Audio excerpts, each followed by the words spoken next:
जय श्री राधे कृष्ण दोस्तों। मैं अमरनाथ कशोथन आपका मेरे यूट्यूब चैनल अमरनाथ बीजीएमआई में हार्दिक स्वागत करता हूं। दोस्तों, पिछले सप्ताह आपने मेरे चैनल पर जो ढेर सारा प्यार मुझे दिया है उसके लिए मैं बहुत आभारी हूं और आगे भी आप इसी तरह मेरे यूट्यूब चैनल पर अपने छोटे भाई का हमेशा सपोर्ट और सहयोग करते रहिएगा। तो चलिए दोस्तों, आज मैं जिस टॉपिक को लेकर बात करने वाला हूँ, बिना देरी किए मैं उसके विषय में चालू करता हूँ। आप लोगों को पता होगा कि आने वाले अगले 22 तारीख यानी दिन सोमवार को हमारे सनातन धर्म में बहुत बड़ा एक महापर्व मनाया जाता है जिसे हम श्रावण कहते हैं।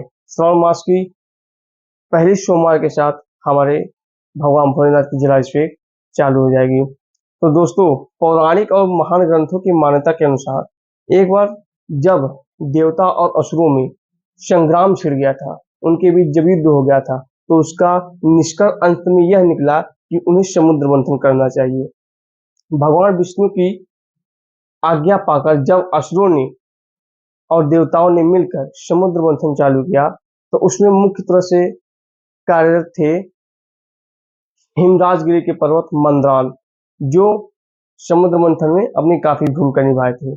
और उस पर्वत को सपोर्ट करने के लिए, मतलब नीचे से किसी उपलित को अगर रख दिया जाए, अगर वो फर्श पे रहता है तो सपोर्ट रहा, बट अगर उसे जल में रखा जाए तो नीचे गिर जाता है। नीचे की तरफ सपोर्ट करने के लिए भगवान विष्णु ने अपना कूर्मा अवतार यानी कि कछुए का अवतार लिया था, जो नीचे से ही मद्रान पर्वत को सपोर्ट किए हुए थे। और रस्सी की तरह बांधने के लिए भगवान शिव के गले में पड़े भगवान श्री शेषनाग के भाई वासुकी ने अपना योगदान दिया था। इधर जब समुद्र मंथन शुरू किया गया तो उस समुद्र मंथन में टोटल 14 रत्न निकले थे, जिसमें एक सबसे खतरनाक रत्न निकला था जिसे हम आज हलाहल विष के नाम से जानते हैं।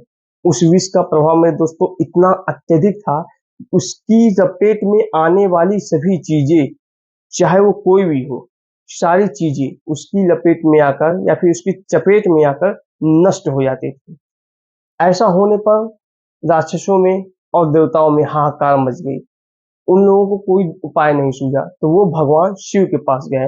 उनकी बहुत स्तुति करने के बाद भगवान शिव ने अपना विकराल रूप धारण करके उस विष को, उस हलाहल विष को अपने अंदर ग्रहण किया। जैसे उन्होंने ग्रहण किया, वह शरीर में न जाकर भगवान शिव के गले पे रुक गया, जिसके कारण उनका गला नीला पड़ गया, जिसे आज हम नीलकंठ महादेव के नाम से भी जानते हैं। मेरे प्यारे दोस्तों, उस हलाहल विष का प्रभाव इतना अत्यधिक था कि महादेव का शरीर 100 क्या करोड़ों सूर्य के ताप के बराबर प्रज्वलित हो गया, अग्नि की तरह तपन होने लगा। बहुत प्रयास होने के बाद भी जब उनका अग्नि तपन शांत नहीं हुआ, तब भगवान विष्णु, भगवान श्रीमन नारायण ने और समस्त देवी देवता, गंधर्व, यक्ष, राक्षस, असुर, पाताल लोक, सूर्य, नर जितने भी थे, सब लोगों ने मिलकर भगवान शिव पर जल से अभिषेक किया। और उस जल अभिषेक को उन लोगों ने पूरे 1 मास तक किया था, जिसे आज हम श्रावण के नाम से जानते हैं। इसलिए मेरे दोस्तों, उस समय जब पूरे सभी देवी देवताओं ने मिलकर भगवान शिव को पर अभिषेक किया 1 मास तक, तब जाकर शिव जी का शरीर शांत हुआ। और तब से लेके आज तक हम लोगों के सनातन धर्म में श्रावण मास की बहुत बड़ी मान्यता है। कहते हैं कि अगर आप सच्चे मनो श्रद्धा से सिर्फ 1 बेल पत्र और 1 लोटा जल भगवान शिव को अर्पित करते हैं, तो आप सभी मनोकामनाओं को पूर्ण करते हैं। तो मेरे प्यारे दोस्तों, अगर आपको ये जानकारी अच्छी लगी हो, मेरी बातें सुनकर आपको बहुत अच्छा लगा हो, तो मेरे इस यूट्यूब चैनल को अमरनाथ गेमिंग बीजीएमआई को लाइक, सब्सक्राइब एवं बेल आइकन को दबाकर प्रेस कर दीजिएगा। इसी के साथ जय श्री राधे, मिलते हैं अगले वीडियो में।